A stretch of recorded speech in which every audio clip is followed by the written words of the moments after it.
So friends, जैसा कि हमने आपसे प्रॉमिस किया था, RBI grade B officer phase 1 का जो सोल्ड क्वेश्चन पेपर है 2018 का, उसके 10 क्वेश्चन हमने आपको पिछले वीडियो में दे दिए थे। अब आगे के क्वेश्चन लेकर इस वीडियो को स्टार्ट करते हैं। तो चलिए देखते हैं आज का पहला क्वेश्चन। फ्रेंड्स, आज हमारा फर्स्ट क्वेश्चन है, where is the headquarter of Asian infrastructure investment Bank is located in. तो पहले देख लेते हैं AIIB बैंक क्या है। एशियन इंफ्रास्ट्रक्चर बैंक वो बैंक है जिसके अंदर कुछ देशों ने अपना पैसा लगाया है और एशिया के कुछ देशों को ये बैंक इंफ्रास्ट्रक्चर डेवलपमेंट के लिए लोन देता है। जब हम किसी भी देश में इंफ्रास्ट्रक्चर डेवलपमेंट करना होता है और उसके पास पैसे की कमी होती है, तो वो देश इस बैंक को अप्लाई करते हैं लोन के लिए और ये बैंक उनको कुछ टर्म्स एंड कंडीशंस पे लोन देता है।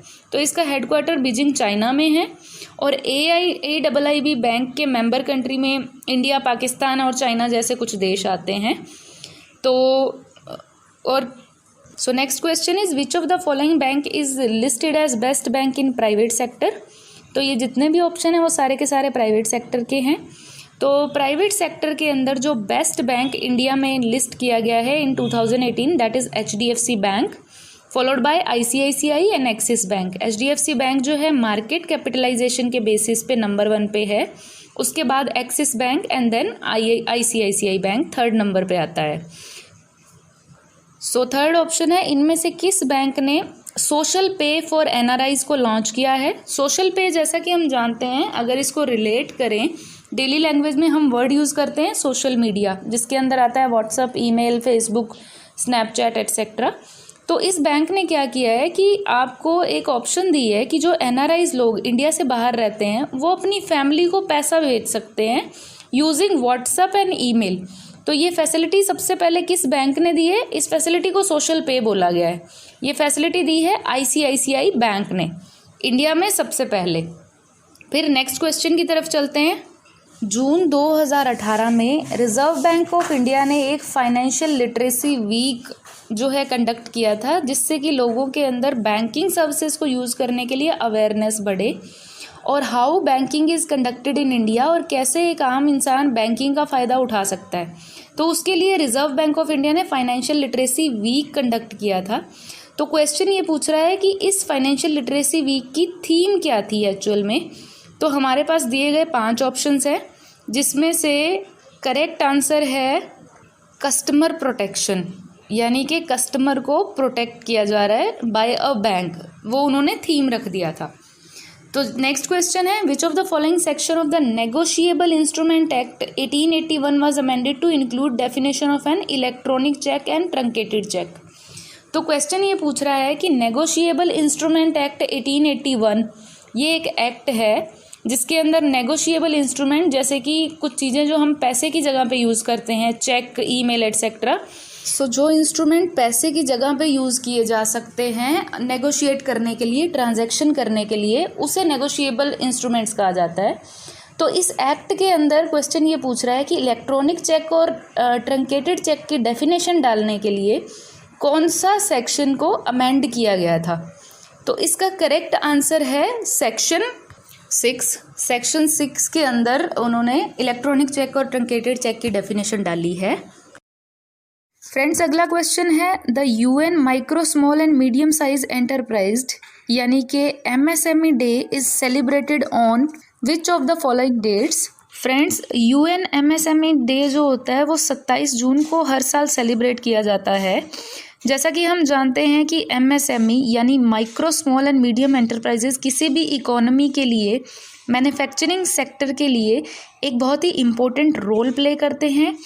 इसी इम्पोर्टेंट रोल को रिकॉग्नाइज करने के लिए और MSME की सस्टेनेबल डेवलपमेंट गोल के अंदर अचीवमेंट को रिकॉग्नाइज करने के लिए UN के द्वारा हर साल 27 जून को MSME डे सेलिब्रेट किया जाता है।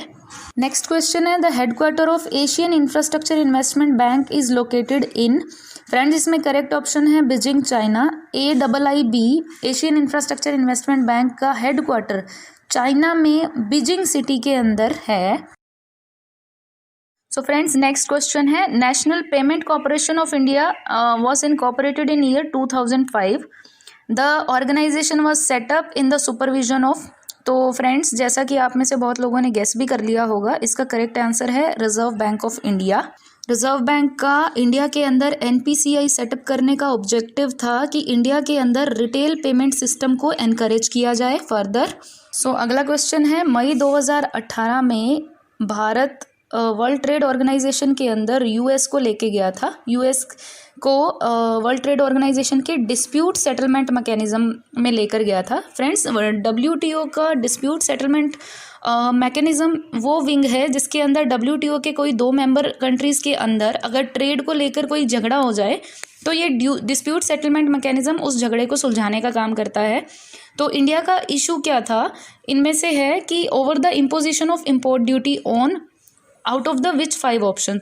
तो फ्रेंड्स, इसका करेक्ट आंसर है स्टील एंड एल्यूमिनियम, क्योंकि भारत के द्वारा एक्सपोर्ट किए गए स्टील एंड एल्यूमिनियम जो कि यूएस के द्वारा इंपोर्ट किया जाता था, उसके ऊपर यूएस ने बहुत ज़्यादा इंपोर्ट ड्यूटी लगा दी थी।